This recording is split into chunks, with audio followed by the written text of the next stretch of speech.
Welcome to Doctorates of the Absurd, your provider of belief on demand. And welcome to the Deep Dive, where we don't just scratch the surface of radical ideas. We take the hardest, most conceptually complex philosophical dynamite ever written and turn it into actionable, revolutionary insight for you, the listener. Okay, let's just dive right in. Our mission today is some heavy lifting, maybe the heaviest we've ever done. I think that's fair to say. We are plunging into the seismic landscape of post-structuralism, specifically Gilles Deleuze and Félix Guattari's 1972 masterpiece, Anti-Oedipus, Capitalism and Schizophrenia. And this text, it doesn't just critique society. It feels more like it fundamentally tries to reset the entire starting point for political, for psychological, and even for historical analysis. It really does. It attacks what we think of as the basic building blocks of, who we are. The core tension this book is trying to resolve, the existential itch, you could call it, is probably the oldest political paradox there is. Why do people consistently, and I mean consistently, work against their own self-interest? Why do the masses so often passionately defend the very systems, the very forces that subjugate and control them? Right. And that's the whole drama of desire and subjugation right there. If you stick to a classical Marxist theory, the answer is pretty straightforward. Ideology. You've been tricked. You've been tricked? Yeah. Believe something false. Because the ruling class put an idea in your head. You're suffering from false consciousness. But Deleuze and Guattari, or D&G, say the trick runs much, much deeper than just a bad idea. They argue that the subjugation isn't merely ideological, it's, affective, libidinal, it's unconscious. Exactly. It's not about false consciousness. It's about captured desire. People don't just, tolerate the systems of control. They unconsciously desire their own debt, their own repression, their own enslavement. And that just raises the stakes monumentally. So what we're doing here is synthesizing a pretty radical mix of sources. A huge confluence. You've got Nietzsche's insights on debt and guilt, Freud's ideas about libido and the unconscious, and of course Marx's materialist critique of political economy. The scope isn't just to correct Freud on a few points, it's a complete intellectual transvaluation. It's aiming to understand capitalism's unique place in history, not just as an economic structure, but as this vast, powerful machine that organizes and channels desire itself. And the high stakes are pretty simple when you boil it down. If we ignore this analysis, if we keep believing that desire is a lack, that history is a straight line, or that our unconscious is just, a family drama about Oedipus, we risk staying permanently trapped. We just stay in these systems of control. Completely unaware that our fundamental underlying unconscious processes are, in their view, inherently revolutionary, creative, and productive. So we risk confusing the symptom for the solution. We see the clinical entity, the confined schizo, the person who is broken down under the system's pressure, and we mistake that for the transformative process. The pure energy that could actually break the system down is the difference between being a victim of the system and being a revolutionary force against it. Okay, so let's get to the foundational claim that makes all of this possible. They completely reject the core premise of psychoanalysis. They do. They throw it right out. Psychoanalysis views desire as a lack. Freud says you desire the mother, but she's prohibited, so you desire a substitute. Desire is always defined by what it's missing. That's the first huge pivot. D&G basically say, absolutely not. Desire is not lack. It's not a shadow cast by an absence. Instead, they argue that desire is a pure, positive, and most importantly, a productive force. And they give it a name, desiring production. Desiring production. It's the ultimate engine of reality. It's not a thing. It's a process. A machine that just ceaselessly produces connections, flows, realities. It's the energy that fuses together all the categories we normally try to keep separate. When you say it fuses categories, what exactly are we talking about here? We're talking about bridging the public and the private, the social and the psychological. Desiring production combines the category of labor power, the analysis used by economists like Adam Smith, Ricardo, Marx, to understand the factory, the market. The public objective economy. Right. It combines that with the category of libido, the analysis Freud used to understand the private subjective economy of the family and the unconscious. So wait, they're arguing that the energy that drives a worker to produce widgets in a factory is the exact same underlying continuous productive energy that drives sexual attraction or artistic creation. Precisely. The objective and subjective forces are one and the same. just two sides of a single, continuous, productive flow of desire. And that insight is, I mean, that's revolutionary in itself. It means any attempt to analyze political economy without analyzing desire is incomplete. And any attempt to analyze desire without understanding political economy is just doomed to fail. It'll fall right back in the little trap of the family triangle. So, if desire is this pure, almost chaotic, productive force, how on earth does society manage to impose any order at all? That's the billion-dollar question. And it brings us to the crucial logical distinction that drives their entire analysis. It's a distinction they literally borrow from the physical sciences. The difference between molar aggregates and molecular microphysics. This sounds like the engine room of the whole argument. It is. This is the operational mechanism of anti-Oedipus. And the reason they borrow these terms from physics is strategic. They want to analyze society without using psychological or historical terms that are already, compromised by the very system they're trying to pick apart. So molar and molecular aren't two different kinds of stuff. They're two different ways of looking at the same stuff. Exactly. Two different regimes or angles of analysis, two different scales of observation on the exact same reality. Okay, let's start with the base reality then, the pure production, the molecular direction. The molecular direction is the microphysics of the unconscious. It's the level of raw process. It's where you see the singularities, the instantaneous interactions, the connections at a distance. This is where desiring machines operate, constantly connecting, cutting, and flowing. It is pure, transformative, non-rigid chaos. It's like the potential energy, maybe, the raw code before it compiles into anything we'd recognize. That's a great way to think about it. It's the domain of pure becoming. In terms of desire, this is the unconscious process before it gets structured or named. The creative potential that can connect any two flows together. Anything can connect to anything. Okay, so then what about the molar direction? That sounds much more like the world we actually live in. It is. The molar direction is the level of large numbers, mass phenomena, mass psychology. It's the world of statistical regularities. It represents the rigid, measurable, predictable reality that emerges from the aggregation of countless molecular interactions. So this is the domain of social machines, of social formations, the things that appear solid and unchanging. And I think the table analogy we talked about before is really essential here, just to ground this. It shows that distance is one of perspective, not material. Right. So I'm looking at this table in front of us. It appears solid, rigid, warm to the touch, maybe dark in color. That's the molar formation. Yes, it's a stable, aggregated entity. It obeys the physical laws of large objects.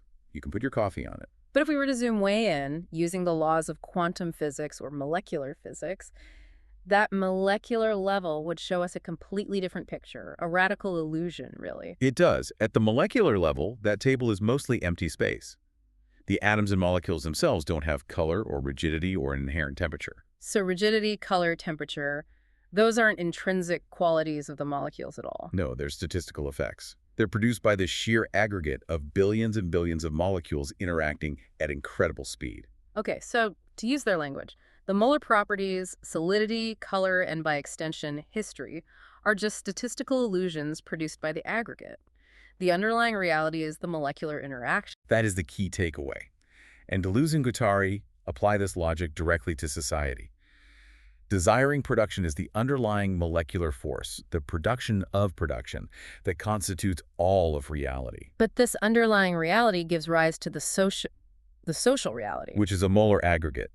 And it follows a different, highly restrictive set of molar rules designed specifically to capture and manage those molecular flows. The socius acts as the great recording surface for desire. So the socius, whether it's the primitive village, the despotic empire, or the global market, is the rigid table that we're forced to believe is the only reality. Yes. It's the molar surface that says, this is how you must connect, this is who you must marry, this is how you must work.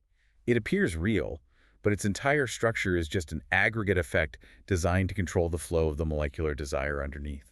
Okay, this is where I need a little clarification. If the molecular level is pure, chaotic production, and the molar level is the rigid statistical effect, then history itself must be a molar effect, right? Are they saying history isn't real? That is a fantastic question, and it's precisely where they challenge conventional history. They point to a finding in 20th century physics. Yeah. The unidirectional flow of time, entropy, the whole idea that time only moves forward. It's not a strict causal law. It's not a strict causal law built into the universe. It's a statistical tendency based on the interaction of large numbers of molecules. This means time asymmetry, the flow of history, only operates at the molar level. Molecular laws, the laws governing pure desiring production, are time symmetrical. They can go backwards or forwards. Wow. So the flow of history is a statistical illusion caused by the aggregate of captured desire. The distinct forms of political economy, feudalism, capitalism are molar, statistical effects of massive aggregates of desire. And then we impose this imaginary linear universal history on top of it. Exactly. The way we perceive historical progression is only an effect of the way desires are fantasized, captured, and represented at the molar level. The underlying molecular flows themselves are constant, pure, and non-historical. They are always ready to connect in new, revolutionary ways, no matter what the apparent molar historical era is. And this analysis just fundamentally changes how we view foundational concepts, like that paradox of categories we mentioned earlier, labor power versus libido. It totally exposes their historical contingency. The distinction between labor power, the economic, and libido, the psychological, only appears real when capitalism forces a rigid separation between the public life of the factory Social reproduction. and the private life of the family. Yeah. Human reproduction. We needed that separation to happen before we could have an Adam Smith setting up a science of one and a Freud setting up a science of the other. Precisely.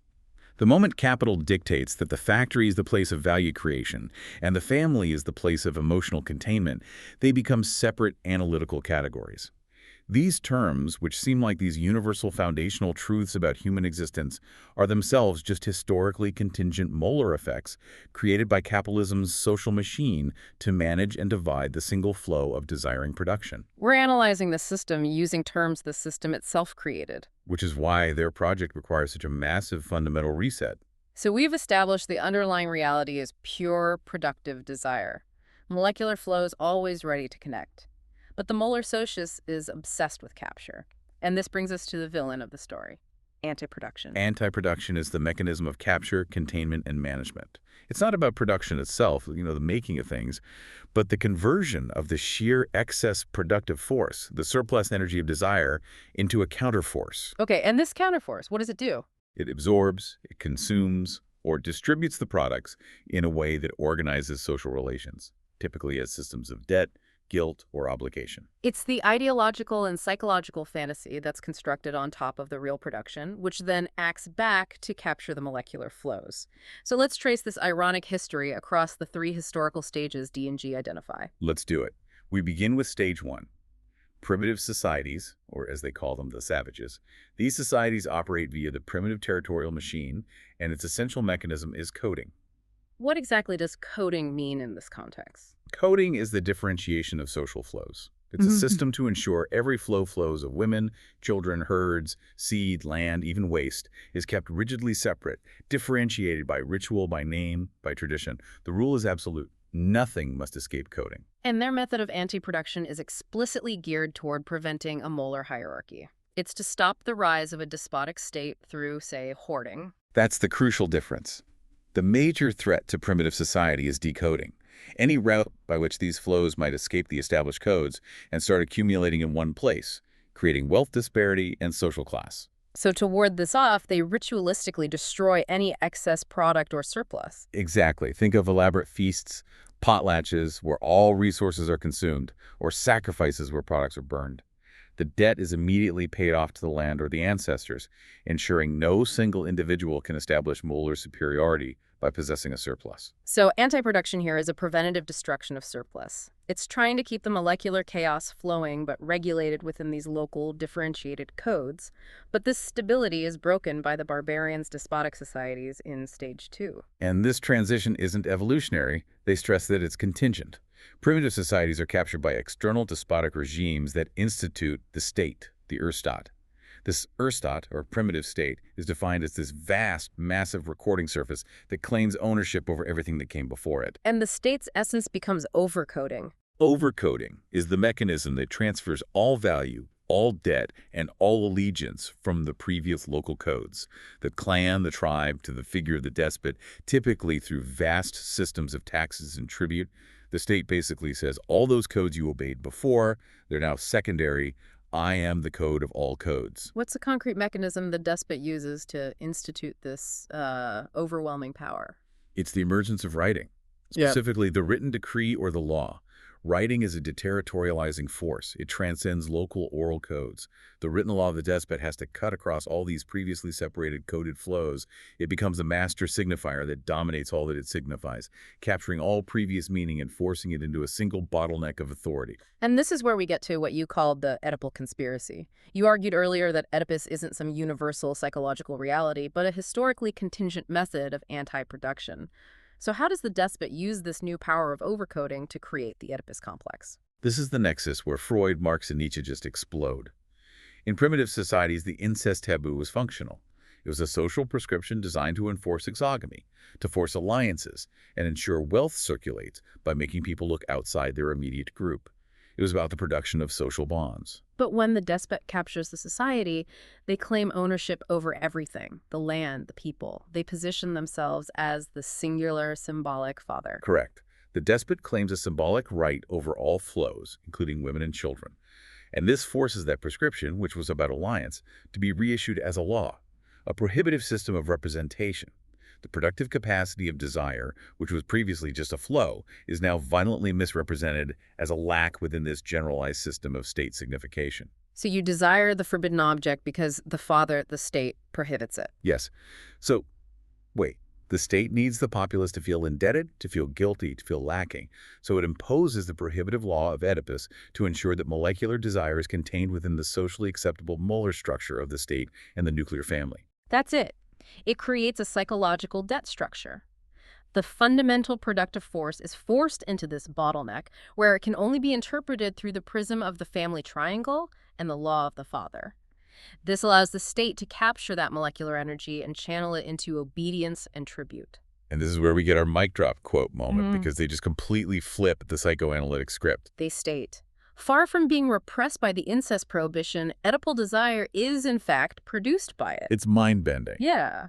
It means Oedipus isn't some ancient Greek tragedy embedded in our universal brain wiring. It's a historically contingent control mechanism instituted by the despotic state to manage desire as a system of lack and prohibition. A foundational piece of anti-production. But you said the despotic system is inherently unstable. It is, because overcoding, by cutting across and disrupting all those previous local codes, always releases massive amounts of decoded, free-flowing energy that escape.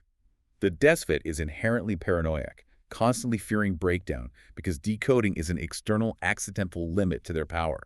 It's a chaos that threatens to dissolve the molar structure. So for the primitive and despotic systems, decoding is the ultimate terrifying enemy. Which brings us to the civilized men of stage 3, capitalism. And capitalism introduces a radical and unprecedented shift. It operates by reversing the logic of capture. It's contingent. It didn't just necessarily emerge. D&G call it a result of a series of great accidents and amazing encounters. And the defining characteristic is that capitalism operates not against decoding, but by and through the process of decoding. The external limit becomes internal. It turns its previous enemy into its primary resource. Capitalism needs deterritorialized, decoded flows to function. Its emergence relies on the convergence of two necessary, previously separate, and deterritorialized flows coming together at just the right time. Okay, what are they? First, you have the deterritorialized worker, the person who is free and naked in the sense that they are free from feudal obligations, free from the land, and thus free to sell their sheer labor capacity. Their entire life flow is decoded from the old territorial codes. And second, decoded money that has become capital. This money is abstracted from any symbolic tie. It's not tied to a king's face or a specific temple's tribute, and it's capable of flowing across all coded boundaries, specifically capable of buying that deterritorialized labor capacity. So this is universal, generalized decoding, the constant transformation of qualitative distinctions into quantitative equivalences. This is the death of symbolic meaning as the organizing force. It is. Capitalism fundamentally replaces symbolic coding and overcoding with a quantitative axiomatic. Flows are joined together not based on belief, ritual, or symbolic meaning, but purely on economic calculation, the estimation of surplus value production. Let's ground this concept of the quantitative axiomatic. What does that actually look like in practice? Well, think about the complexity of a modern global supply chain. A despot needed elaborate symbolic rituals to extract tribute. Capitalism just needs a spreadsheet, a barrel of oil, a complex financial derivative, an hour of a human's labor, all are immediately rendered equivalent via a universalized monetary exchange rate. So the axiomatic is the set of flexible, constantly changing rules that quantify these decoded flows. It doesn't matter what the thing is, its qualitative value or traditional meaning.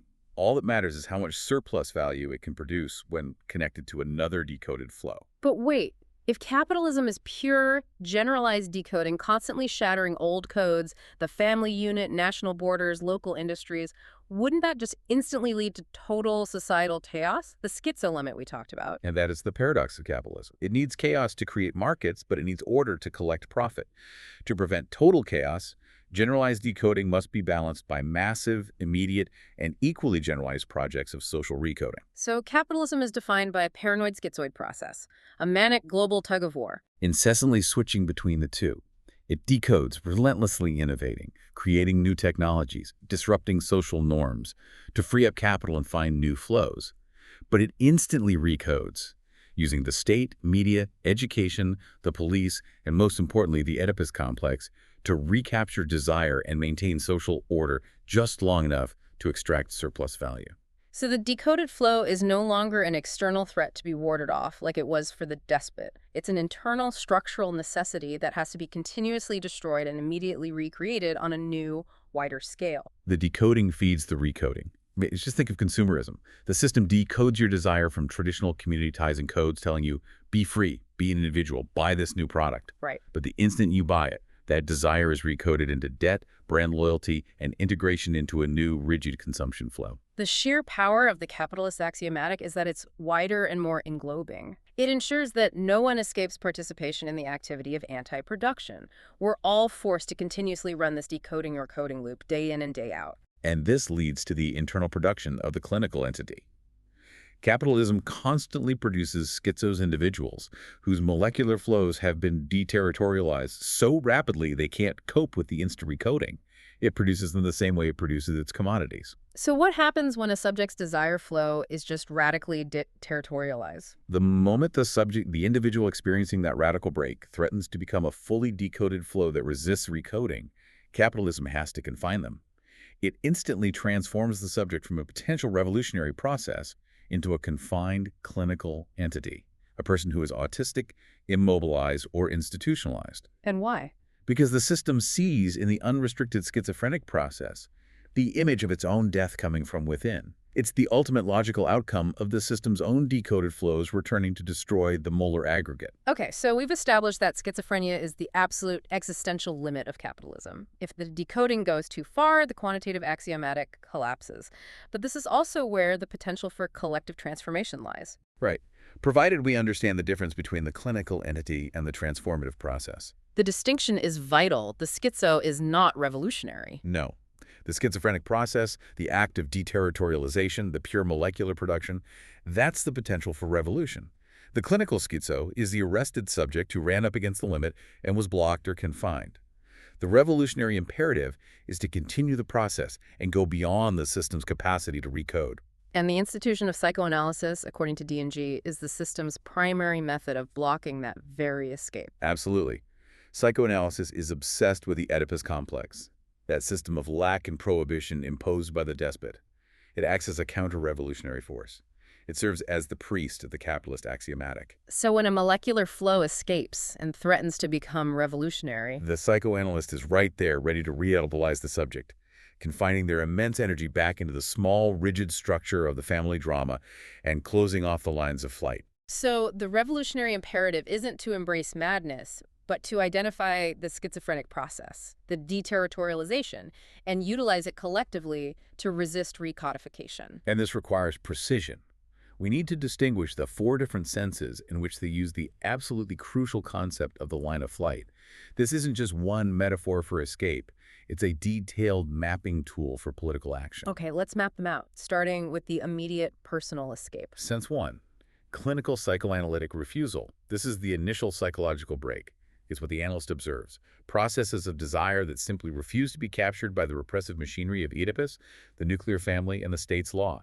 It's the moment of personal rupture. Okay, then moving to the productive potential. Yeah. Sense 2, molecular production. This is the legitimate, creative, transformative use of the unconscious syntheses. We're talking about the transversal connections and inclusive disjunctions, how partial elements escape one chain of code, say a traditional work structure, to connect with another, say radical art or communal organization.